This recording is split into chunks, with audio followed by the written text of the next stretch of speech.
Hello friends, welcome to सीखो CA student. आज मैं हूं आशीष, आपके साथ आपको समझाने जा रहा हूं SA 580 जो कि है रिटर्न रिप्रेजेंटेशन। रिटर्न रिप्रेजेंटेशन जब हम बात करते हैं तो हम मैनेजमेंट रिप्रेजेंटेशन लेटर की बात करते हैं। इसमें क्या होता है, ऑडिटर की रिस्पॉन्सिबिलिटी होती है to obtain written representation from management and TCWG। Management और TCWG है, उससे हम एक रिटर्न रिप्रेजेंटेशन लेते हैं। रिटर्न रिप्रेजेंटेशन क्यों लेते हैं? To confirm certain matters. हम कंफर्म करते हैं सर्टेन मैटर्स को कंफर्म करते हैं, और to support other audit evidence. हमारे ऑडिट एविडेंस है उनको सपोर्ट करने के लिए।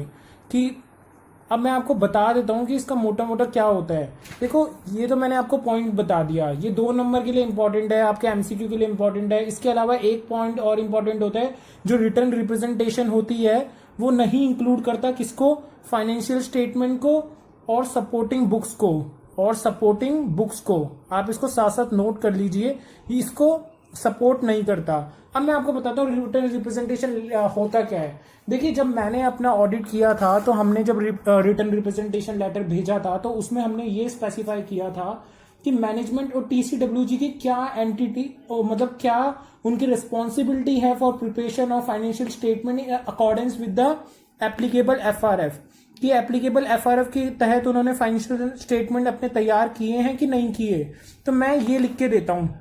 वैसे बेसिकली ये आपके बुक का पार्ट नहीं है, बट मैं बता दूं, हम लोग ये भी लिख के देते हैं कि जैसे आपने रिपोर्टिंग में देखा होगा कि हम ऑडिटर रेस्पॉन्सिबिलिटी, मैनेजमेंट रिस्पॉन्सिबिलिटी हम समझाते हैं वहां पर। सेम वे हम रिटर्न रिप्रेजेंटेशन में भी लिख कर देते हैं कि आपकी क्या क्या रिस्पॉन्सिबिलिटीज हैं, और कल को अगर कोई फ्रॉड मिला, वैसे हम एसेस के अकॉर्डिंग काम करेंगे, लेकिन कोई मेजर ऐसा फ्रॉड मिला जो कि हमारे एसेस के अंदर कवर नहीं होता था, तो वो आपकी ही रिस्पॉन्सिबिलिटी होगी। ठीक है। अब फॉर एग्जाम्पल कि हमने डेप्रिसिएशन चेक करना था, हमने किया, लेकिन आपने कई चीजें ऐसी थी जो हमसे छुपाई, तो ये तो आपका फ्रॉड था ना। तो आपने फ्रॉड किया तो आप फंसोगे कल को। तो हम ये रिप्रेजेंटेशन लेटर साइन करवा लेते हैं मैनेजमेंट से, और मैनेजमेंट इसको साइन करना पड़ता है। इसको मैनेजमेंट रिप्रेजेंटेशन लेटर बोलते हैं इसे, और उनको साइन करना पड़ता है, तभी हम ऑडिट एंगेजमेंट एक्सेप्ट करते हैं। कुछ पॉइंट्स में इसके और बता देता हूं। अभी तक हम क्या क्या पॉइंट्स कर चुके हैं। एक तो रिटर्न रिप्रेजेंटेशन मैनेजमेंट और TCWG से लेते हैं, और हमारे सर्टेन मैटर्स के ऊपर होता है, और अदर ऑडिट एविडेंस को सपोर्ट करता है। नंबर 3, रिटर्न रिप्रेजेंटेशन क्या नहीं होता? फाइनेंशियल स्टेटमेंट नहीं होता, और सपोर्टिंग बुक्स नहीं होता। और हम इसको इसलिए लेते हैं क्योंकि ताकि फाइनेंशियल रिपोर्टिंग फ्रेमवर्क के तहत फाइनेंशियल स्टेटमेंट बनाए हैं कि नहीं बनाए मैनेजमेंट और TCWG ने। इसके अलावा हम इसमें कुछ और पॉइंट्स पढ़ेंगे, लेकिन अगर अदर एसए में भी रिक्वायर है रिटर्न रिप्रेजेंटेशन की, तो हम वहां भी रिटर्न रिप्रेजेंटेशन लेते हैं। और आपको बुक में पढ़ने को मिलेगा इसके अंदर कि जितने भी फाइनेंशियल स्टेटमेंट है, मतलब हम रिटर्न रिप्रेजेंटेशन उसी का लेंगे जो कि जिस फाइनेंशियल स्टेटमेंट की हम रिपोर्टिंग कर रहे हैं।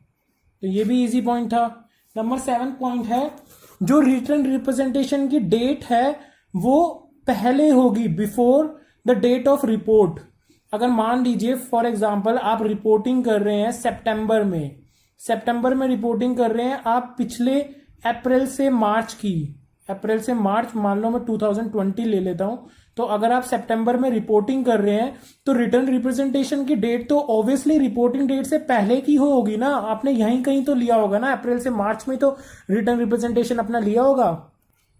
इसके अलावा एक पॉइंट है, वो कहता है रिटर्न रिप्रेजेंटेशन जो होता है वो हमारा एक तरीके से ऑडिट एविडेंस ही होता है, लेकिन वो हमारा sufficient and appropriate audit evidence नहीं होता। Sufficient and appropriate audit evidence नहीं होता। मतलब जैसे कि मैंने आपको ऐसे 500 के अंदर पढ़ाया था कि जो ऑडिट एविडेंस है वो सफिशिएंट एंड एप्रोप्रिएट होना चाहिए, वैसे ही रिटर्न रिप्रेजेंटेशन ऑडिट एविडेंस तो होता है, लेकिन sufficient and appropriate audit evidence नहीं होता। मतलब ये है कि अगर मान लो आपने रिटर्न रिप्रेजेंटेशन ले लिया, तो इसका ये मतलब नहीं है कि आप ऑडिट प्रोसीजर फॉलो नहीं करेंगे। आपको ऑडिट प्रोसीजर सेपरेटली फॉलो करने ही पड़ेंगे, written representation is not a substitute of audit procedure. Written representation is not a substitute of audit procedure. ये 2 नंबर के लिए इंपॉर्टेंट है क्वेश्चन, तो इसको याद कर लेंगे, 3 से 4 नंबर में भी आ सकता है, ये आपकी बुक में मिल जाएगा आपको इसकी वर्डिंग। जो भी मैं ये वाला पॉइंट डिस्कस कर रहा हूं आपसे, मैंने क्या बताया, ऑडिट एविडेंस तो है रिटर्न रिप्रेजेंटेशन, लेकिन sufficient and appropriate audit evidence नहीं है। और written representation is not the substitute of audit procedure, आपको ऑडिट प्रोसीजर तो फॉलो करने ही करने पड़ेंगे। हमारा नेक्स्ट पॉइंट है कि अगर हमारे ऑडिट एविडेंस इनकंसिस्टेंट है, मतलब हमारे जो ऑडिट एविडेंस है वो इनकंसिस्टेंट है with respect to written representation, मतलब रिटर्न रिप्रेजेंटेशन हमें अलग मिली है और जो ऑडिट एविडेंस है वो हमारे अलग निकल रहे हैं, तो हमें क्या करना चाहिए,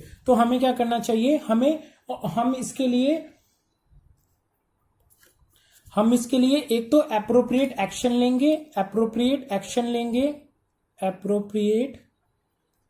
लेंगे या फिर हम मॉडिफाई भी कर सकते हैं अपनी रिपोर्ट को, या आपको ऐसे 705 के तहत मॉडिफाई भी कर सकते हैं हम अपनी रिपोर्ट को।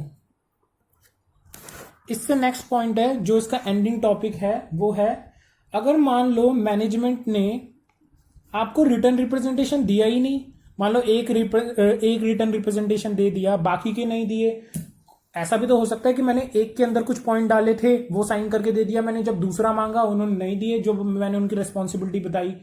If management of entity does not provide one और मोर रिक्वेस्टेड रिप्रेजेंटेशन, यहाँ वन और मोर की बात हो सकता है एक भी ना दिया हो, तो हम क्या करेंगे उस केस में, नंबर 1 इसको हम डिस्कस करेंगे किसके साथ, ऑब्वियसली TCWG मतलब डायरेक्टर्स के साथ और मैनेजमेंट के साथ एंड आएगा यहां पर, दोनों के साथ डिस्कस करेंगे हम, TCWG और मैनेजमेंट के साथ डिस्कस करेंगे। नंबर 2 री evaluate the integrity of management of entity, मतलब री इवेल्युएट करेंगे इंटीग्रिटी यहां पर क्या चीज है, इंटीग्रिटी मतलब उनपे जो हमारा पहले एक भरोसा था, उनपे पहले हमारा जो नजरिया था, इंटीग्रिटी होता है जो एक नजरिया हमने उनके ऊपर बना रखा था, उसको हम री इवेल्युएट करेंगे, अपने माइंडसेट के अंदर चेंज करेंगे कि जो मैनेजमेंट मैंने आज तक देखा था वो नहीं है जो दिख रहा है। ये सच है वर्डिंग्स। नंबर 3 है हमारा कि अगर मान लो नहीं दे रहा तो और क्या कर सकते हैं हम एप्रोप्रिएट एक्शन ले सकते हैं और दूसरा हमारा फेवरेट रिपोर्ट को मॉडिफाई कर सकते हैं। यहां पर मॉडिफाई वर्ड नहीं आएगा, यहां पर आएगा डिस्क्लेमर ऑफ ओपिनियन आएगा। डिस्क्लेमर ऑफ ओपिनियन तहत किसके तहत, SA 705 के तहत। देखो डिस्क्लेमर ऑफ ओपिनियन इसलिए क्योंकि हमें कोई चीज मिली नहीं है ना, जब यहां पर इनकंसिस्टेंट थी, हमारे ऑडिट एविडेंस बराबर नहीं आ रहे थे रिटर्न रिप्रेजेंटेशन के, तब हमने मॉडिफाई करी थी रिपोर्ट एज पर SA 705। लेकिन जब हमें कोई चीज नहीं मिली है तो हम डिस्क्लेमर ही तो देंगे। डिस्क्लेमर के लिए आप मेरे ऐसे देख सकते हैं, अदरवाइज आप ऐसे 705 पढ़ेंगे आपको पता चल जाएगा कब डिस्क्लेमर देते हैं, कब हम मॉडिफाई करते हैं। मॉडिफाई तब हम करते हैं जब हमें कोई फ्रॉड मिलता है, कोई इनकंसिस्टेंसी मिलती है, लेकिन डिस्क्लेमर तब हम देते हैं जब हमें कोई एविडेंस मिलता ही नहीं है, हमें कोई डेटा मिलता ही नहीं है, तब हम डिस्क्लेमर दे के आते हैं कि भैया हमें तो पता ही नहीं था ये क्या चीज है। ठीक है, तो इसी के साथ ये ऐसे खत्म होता है। आई होप आपको समझ आया होगा, नहीं समझ आया कुछ पॉइंट तो आप नीचे मेरे को कमेंट बॉक्स में पूछ सकते हैं। बाकी अपने फ्रेंड्स को ये वीडियो शेयर करें, मेरा चैनल सब्सक्राइब करें और प्लीज इस वीडियो को लाइक करना ना भूलें। तो इसी के साथ अगले ऐसे में मिलते हैं। जय हिंद।